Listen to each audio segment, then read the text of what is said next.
പിതാവിൻ്റെയും പുത്രൻ്റെയും പരിശുദ്ധാത്മാവിൻ്റെയും നാമത്തിൽ ആമേൻ. എൻ്റെ പ്രിയപ്പെട്ടവരെ, ഇന്ന് ഏപ്രിൽ 22 ബുധനാഴ്ച. അമ്മേ പരിശുദ്ധ അമ്മേ, അമ്മേ പരിശുദ്ധമേ, ദൈവമാതാവേ, കൃപാസനത്തിലൂടെ ഞങ്ങൾക്കും ഞങ്ങളുടെ ദേശത്തിനും അമ്മ മധ്യസ്ഥം തേടിത്തന്ന എല്ലാ അനുഗ്രഹങ്ങൾക്കും കൃപകൾക്കും ഞങ്ങളിപ്പോൾ ഹൃദയം നിറഞ്ഞ നന്ദി പറയുന്നു. അമ്മേ പരിശുദ്ധമേ, ദൈവമാതാവേ, 2004 ഡിസംബർ 7 ഉച്ചകഴിഞ്ഞ് 2:30 കൃപാസനത്തിൽ സംഭവിച്ച അമ്മയുടെ പ്രത്യക്ഷപ്പെടലിനെ കുറിച്ച് തിരുസഭയ്ക്ക് സമർപ്പിച്ചിരിക്കുന്ന പഠനരേഖകളുടെ മേൽ സഭാത്മകമായ പഠനം ആരംഭിക്കുവാൻ ഞങ്ങൾ പ്രാർത്ഥിക്കുന്നു. അമ്മേ പരിശുദ്ധമേ, ഭൂസ്വർലോകങ്ങളുടെ രാജ്ഞിയായ അങ്ങേയ്ക്ക് ഭൗമസംരക്ഷണത്തിനായി പ്രപഞ്ചപ്രകൃതിയെ തന്നെ തിരുസഭ പ്രതിഷ്ഠിക്കുവാൻ ഈ പ്രത്യക്ഷീകരണം വഴി ഇടയാക്കണമേ. പരിശുദ്ധമേ, ജപമാല മാതാവേ, സകല കൃപാസനം പ്രാർത്ഥനയോടും ചേർത്ത് ഞങ്ങളിപ്പോൾ പ്രാർത്ഥിക്കുന്ന ഈ കുടുംബത്തിന്റെ പ്രത്യേക നിയോഗം പറ മക്കളെ.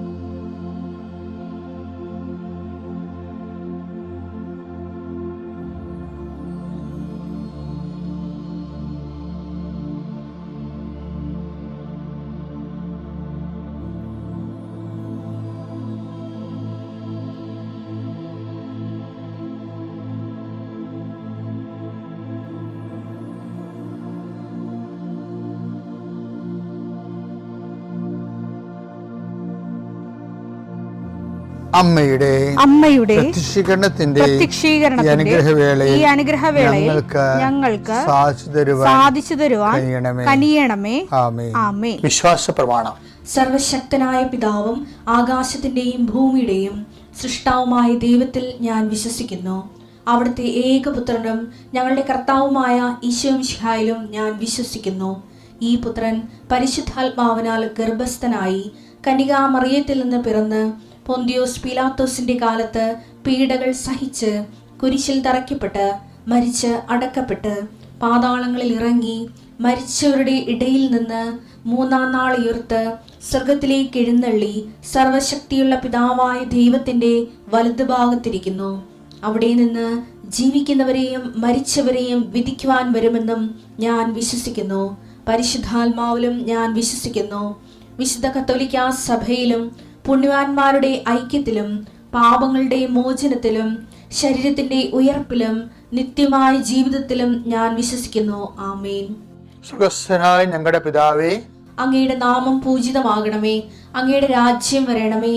അങ്ങയുടെ തിരുമനസ് സ്വർഗത്തിലെ പോലെ ഭൂമിയിലും ആകണമേ. അന്നു വേണ്ടുന്ന ആഹാരം ഇന്ന് ഞങ്ങൾക്ക് തരണമേ. ഞങ്ങളോട് തെറ്റ് ചെയ്യുന്നവരോട് ഞങ്ങൾ ക്ഷമിക്കുന്നത് പോലെ ഞങ്ങളുടെ തെറ്റുകൾ ഞങ്ങളോടും ക്ഷമിക്കണമേ. ഞങ്ങളെ പ്രലോഭനത്തിൽ ഉൾപ്പെടുത്തരുതേ, തിന്മയിൽ ഞങ്ങൾ രക്ഷിക്കണമേ. ആമേൻ. നന്മ നിറഞ്ഞ മറിയമേ, സ്വസ്തി. കർത്താവ് അങ്ങയുടെ കൂടെ സ്ത്രീകളിൽ അങ്ങ് അനുഗ്രഹിക്കപ്പെട്ടവളാകുന്നു. അങ്ങയുടെ ഉദരത്തിൻ ഫലമായി ഈശോ അനുഗ്രഹിക്കപ്പെട്ടവനാകുന്നു. പരിശുദ്ധ മറിയമേ, തമ്പുരാന്റെ അമ്മേ, പാപികളായ ഞങ്ങൾക്ക് വേണ്ടി ഇപ്പോഴും ഞങ്ങളുടെ മരണസമയത്തും തമ്പുരാനോട് അപേക്ഷിക്കണമേ. ആമേൻ. കർത്താവേ, നിന്റെ ഉന്നതമായ നാമത്തിന് സ്തോത്രം ചെയ്യുന്നു. കർത്താവേ, നിന്റെ വിശുദ്ധ പൗരോഹിത്യത്തെ മഹത്വപ്പെടുത്തണമേ. കർത്താവെ, സഭയിലുള്ള സാന്നിധ്യം പ്രകടമാക്കണം. 40 വർഷം അർപ്പിച്ച കൃപയുടെ യുഗതിയായി കൃപാസ്ഥാനത്താരെ ജീവനോടെ പ്രത്യക്ഷപ്പെട്ട പരിശുദ്ധ അമ്മയുടെ മാധ്യസ്ഥത്തിലെ ഞാൻ അങ്ങയുടെ മക്കൾക്ക് വേണ്ടി പ്രാർത്ഥിക്കുന്നു. അമ്മേ, ഈ പ്രഭാതത്തിൽ എത്രയോ പേരാണ് അമ്മേ ഈ ഒരു പ്രാർത്ഥനയ്ക്ക് വേണ്ടി കൊതിച്ച് കാത്തിരിക്കണത്. അവർക്ക് എവിടെ എന്തെല്ലാമോ കാര്യങ്ങളുണ്ട്. ഇന്ന് അവരുടെ കഴിവിൽ നിൽക്കാത്ത കാര്യങ്ങളുണ്ട്. കർത്താവേ, അങ്ങയുടെ മക്കളുടെ കഴിവിൽ നിൽക്കാത്ത കാര്യങ്ങൾ, ആ കാര്യങ്ങളെ കുറിച്ച് ഓർക്കുമ്പോൾ ഭയവും പേടിയും പ്രയാസവും സങ്കടവും നിരാശയും ഒക്കെ തോന്നുന്ന വിഷയങ്ങൾ, വ്യക്തികൾ, അതെല്ലാം യേശുക്രിസ്തു നാമത്തിൽ ഞാൻ ബന്ധിക്കുന്നു. കർത്താവേ, അങ്ങയുടെ മക്കള് ഇനി സമാധാനത്തിൽ വിട്ടയക്കണമെന്ന് പറഞ്ഞല്ലോ ഈശോ. ഞങ്ങളുടെ ദാസനെ സമാധാനം, എൻ്റെ രക്ഷ ഞാൻ എൻ്റെ കണ്ണുകൊണ്ട് കണ്ടിരിക്കുന്നു. അങ്ങയുടെ ദാസനെ സമാധാനം വിട്ടയക്കാൻ സമയം ദീർഘദർശി പറഞ്ഞതുപോലെ അങ്ങയുടെ മക്കൾ ഈ പ്രാർത്ഥനയ്ക്ക് ശേഷം സമാധാനം കണ്ടെത്താൻ ഇടയാക്കണം പ്രാർത്ഥിക്കുന്നു.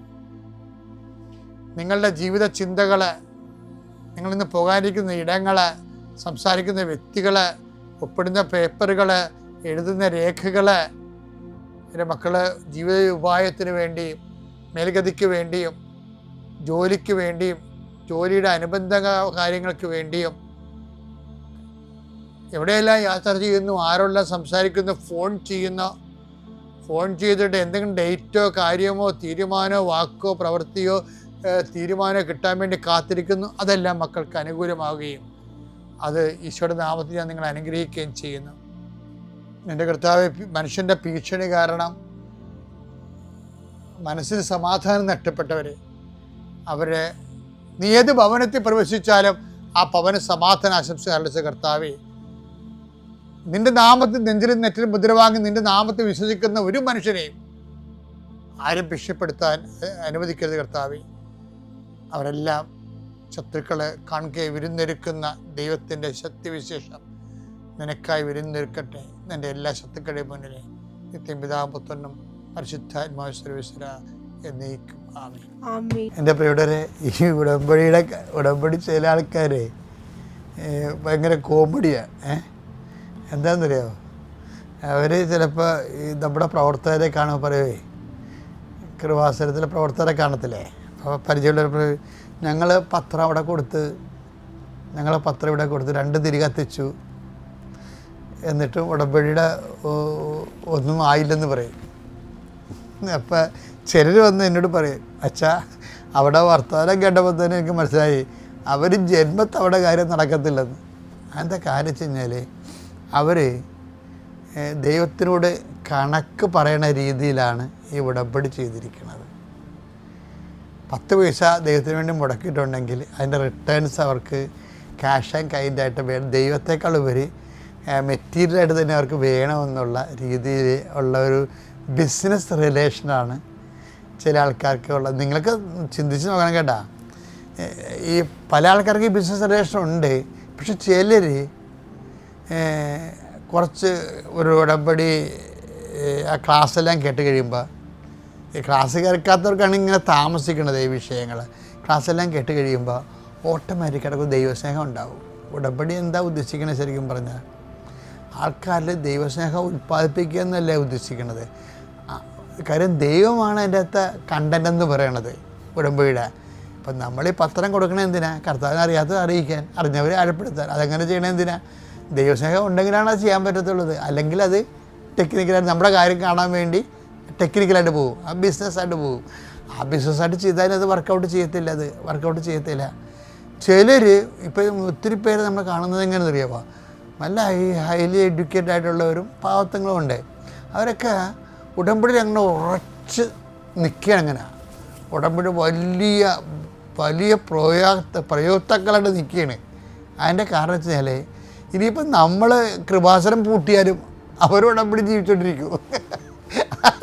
അതെന്താ കാര്യം വെച്ച് കഴിഞ്ഞാൽ അവർക്ക് മനസ്സിലായി ദൈവസ്നേഹത്തിൻ്റെ സത്യസന്ധമായ ഒരു സുവിശേഷ പദ്ധതിയാണ് ഇതെന്ന് മനസ്സിലായി. അപ്പം അതുകൊണ്ട് അങ്ങനെ ചിലർക്ക് ഇതിലൂടെ ദൈവത്തെ അവരുടെ ജീവിത ആവശ്യത്തിൻ്റെ അപ്പുറത്ത് ദൈവത്തെ കണ്ടെത്തി കഴിഞ്ഞ് അപ്പോൾ ദൈവത്തെ കണ്ടെത്തി ദൈവത്തിൻ്റെ ഭയങ്കര രസം എന്ന് പറഞ്ഞാൽ എന്തറിയാമോ? അപ്പോൾ അതായത് ഞാൻ നിങ്ങളോടൊരു രഹസ്യം പറയാമല്ല. അതായത് ഇപ്പോൾ നമ്മുടെ കരിസ്മാറ്റിക് കാലഘട്ടങ്ങളിലെ ഉണ്ടായതിനേക്കാളും പ്രസൻസ്, അതായത് ദൈവത്തിൻ്റെ സാന്നിധ്യം, ദൈവം നമ്മുടെ കൂടെ ഇന്ന് ഒരു നിരീശ്വരവാദിയായ കുട്ടി, ഇന്നിപ്പോൾ ഇത് റെക്കോർഡ് ചെയ്യണ സമയം എന്ന് പറഞ്ഞത് തിങ്കളാഴ്ച ആണ്, മറ്റന്നാളത്തെയാണിത് ഇപ്പോൾ റെക്കോർഡ് ചെയ്യണത്. ഇപ്പോൾ ഇന്നൊരു നിരീശ്വരവാദിയ പെൺകുട്ടി, അവളെന്താ നിരീശ്വരവാദിയായത്? അവൾ പറയണ ഞങ്ങളുടെ വീട്ടിൽ ഭക്ഷണവും ഇല്ലായിരുന്നു, ഭയങ്കര പാടായിരുന്നു, എനിക്ക് സമാധാനമില്ല, പിന്നെ ദൈവത്തെ ഞാൻ കണ്ടിട്ടുമില്ല, എൻ്റെ കൂടെ ദൈവം ഇല്ല, അപ്പോൾ അതുകൊണ്ട് ഞാനെന്തിനാണ് വിശ്വസിക്കണത് എന്നുള്ള രീതിയിൽ വെറുപ്പും ദൈവത്തോട് ദൈവം എന്നുള്ള ആശയത്തോട് തന്നെ അവർക്ക് അരിശമാണ്. അങ്ങനെയാണ്. പക്ഷേ അവളെ ഒരു പ്രത്യേക സാഹചര്യത്തിൽ അവളുടെ അമ്മ ഉടമ്പടി എടുത്തു. അതിനുശേഷം അവൾ ഉടമ്പടി എടുത്തു കഴിഞ്ഞപ്പോൾ പെട്ടെന്ന് അവൾ പറയാതിരുന്നൊരു രോഗം, അവൾ സമൂഹത്തിൽ അതിൻ്റെ പേരിൽ ആക്ഷേപം മേടിച്ചിരുന്ന രോഗം പെട്ടെന്ന് മാറി. അതങ്ങനെയാണ് അമ്മയുടെ ഉടമ്പടി അത് വെച്ചിട്ടുണ്ട്, ഇവളുടെ കാര്യം ഇവളറിയാതെ വെച്ചിട്ടുണ്ടായിരുന്നു. അപ്പോൾ അവൾക്ക് അത് മനസ്സിലപ്പോൾ ഇവൾക്ക് തോന്നി, എന്നാൽ ഞാനും കൂടി ഇപ്പോൾ ഉടമ്പെടുക്കാമെന്ന്. പക്ഷെ ഉടമ്പെടുക്കുമ്പോൾ ഇവൾ തിരികെത്തിക്കുമ്പോൾ ആരോ പുറകിൽ നിൽക്കും. ഇത് പല പ്രാവശ്യമായപ്പോൾ അമ്മയോട് പറഞ്ഞു, അമ്മേ ഞാൻ തിരികെത്തിക്കുമ്പോൾ ഏതോ ഒരു നിഴൽ പുറകെ നിൽക്കുന്നു, എനിക്ക് നല്ല ശരിക്കും ഫീൽ ചെയ്യുന്നുണ്ട്. അപ്പോൾ അമ്മ പറയും, അത് മാതാവാടിയെന്ന് പറയും. അപ്പോൾ ഇവർക്ക് സുഗന്ധാഭിഷേകം വരും. അതായത് നമുക്ക് ഇപ്പോൾ പറയുമ്പോൾ, ഇപ്പോൾ കഴിഞ്ഞ ദിവസം ഒരു ഡോക്ടർ സാക്ഷ്യം പറഞ്ഞ്, ഞാൻ കൃപാസനത്തിലോട്ട് വരത്തില്ലായിരുന്നു. ഞാൻ വരാത്തതിൻ്റെ കാരണം ഇത് ചില കാര്യങ്ങൾ ലോജിക്കല്ലാത്തത് കൊണ്ടാണെന്ന്. അത് ആ ഡോക്ടർ പറഞ്ഞത് ശരിയാണ്.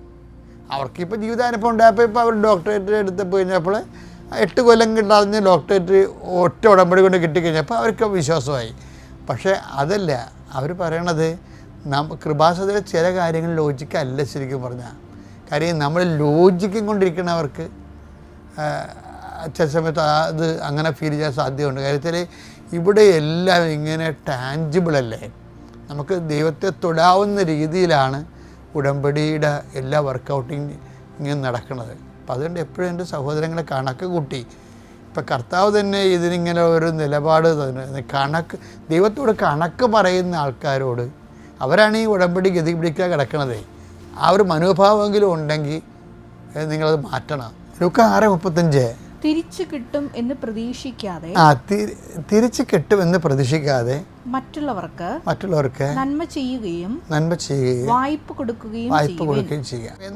അപ്പോൾ നിങ്ങളുടെ പ്രതിഫലം വലുതായി. എന്ത് പ്രശ്നം വെച്ചാൽ നമ്മൾ ക്യാഷ് ആൻഡ് കൈൻഡായിട്ട് ഇങ്ങോട്ട് നമ്മൾ കൊടുക്കുന്ന അത്രയും തന്നെ തിരിച്ച് കിട്ടണമെന്നുള്ള രീതിയിലുള്ളൊരു ബിസിനസ് റിലേഷൻ ആണെങ്കിൽ കർത്താവിൻ്റെ മനസ്സിരിപ്പ് വേറെയാണ്. എന്താ കാര്യം, ചില കാര്യത്തിന് നമുക്ക് റീഫണ്ടബിൾ അല്ല, തിരിച്ചതുപോലെ കിട്ടത്തില്ല. അപ്പോഴെന്താ സംഭവം, അത് കിട്ടത്തേയില്ലെന്നല്ല എൻ്റെ അർത്ഥം. അപ്പോൾ നിങ്ങളുടെ പ്രതിഫലം വലുതായിരിക്കുമെന്നാണ്. അപ്പം ചെറിയ പ്രതിഫലമല്ല. നീ ചോദിച്ചത് ചിലപ്പോൾ ഒരു ജപ്തി നടപടി മാറാനോ അല്ലെങ്കിൽ വേറെ എന്തെങ്കിലും. ചിലപ്പോൾ ദൈവം അതിനേക്കാൾ വരിക നിത്യത വരെ ഇതിനകത്ത് ഉൾപ്പെടുത്തിയിട്ടുണ്ട് ഈശോ. ചില ഉത്തരവ് എന്താണ്, പ്രാർത്ഥന കേട്ടില്ലെന്നല്ല, അത് വിഡ്ഢികളാണ് അങ്ങനെ പറയണം. ഒരു പ്രാർത്ഥന കേൾക്കാതിരിക്കത്തില്ല. പിന്നെ എന്താ, അത് നിത്യതയിലാണ് റീഫണ്ട്, അതാണ് പ്രതിഫലം വലുതായിരിക്കും എന്ന് പറയണത്. ഇതൊക്കെ മനസ്സിലാക്കാതെ ഉടമ്പെടുക്കുന്ന ഒത്തിരി പേരുണ്ട്. അപ്പോൾ അതുകൊണ്ട് നിങ്ങൾ ഉടമ്പടി ഒരു അവസരമാണ്. അത് നിങ്ങൾ ദൈവത്തോട് നന്ദി പറഞ്ഞുകൊണ്ട് വേണം ഇനി ഉടമ്പടി അകപ്പഴ നിർത്താമെന്ന് വിചാരിച്ചാൽ നിന്ന് പോയെന്ന് കഷ്ടപ്പെടാം. ഇപ്പോൾ ആൾക്കാരുടെയൊക്കെ പ്രശ്നം എന്നറിയാമോ, റോഡ് മുഴുവൻ പണിയാണ്. കൃപാസനത്തിൽ വരണമെങ്കിൽ 2-3 ബ്ലോക്കൊക്കെ എല്ലാം കഴിഞ്ഞാൽ വരത്തുള്ളൂ. പക്ഷേ ഇനിയിപ്പോൾ ബ്ലോക്കെല്ലാം കുറച്ചിപ്പോൾ മാറും. പക്ഷെ അന്ന് നിങ്ങൾ വന്നിട്ട് ഇന്ന് വന്ന പോലെ അല്ല. ഇന്ന് കഷ്ടപ്പെട്ട് വരുമ്പോൾ കർത്താവ് നിങ്ങളെ കഷ്ടപ്പാട് മനസ്സിലാക്കും. നാളെ നിങ്ങൾ ഈസി ആകുമ്പോൾ വരാതിരിക്കുകയും അപ്പോൾ അനുഗ്രഹം ഈസി ആയിരിക്കത്തില്ല ചിലപ്പോൾ. അതുകൊണ്ട് ബുദ്ധി വേണം ഇതിനൊക്കെ ഒരു ശരിക്കും. അപ്പോൾ നല്ല ഒരു സമയത്ത് ഞങ്ങളത് നിങ്ങളോട് പറയണതേ, ഇത് ഞങ്ങൾ അനുഭവിച്ചതിൻ്റെ പകുതിയെ നിങ്ങൾക്ക് പറഞ്ഞു തരുന്നുള്ളൂ, അത്രേ പറയാൻ പറ്റണുള്ളൂ. അപ്പം അത് നിങ്ങൾ ഓരോരുത്തരും ഇതേ ദൈവാനുഭവത്തിലേക്ക് വരണം, അനുഗ്രഹത്തേക്കാൾ ഉപരി. ദൈവം നിങ്ങൾ അനുഗ്രഹിക്കട്ടെ. പിതാവിൻ്റെയും പുത്രൻ്റെയും പരിശുദ്ധാത്മാവിൻ്റെയും നാമത്തിൽ.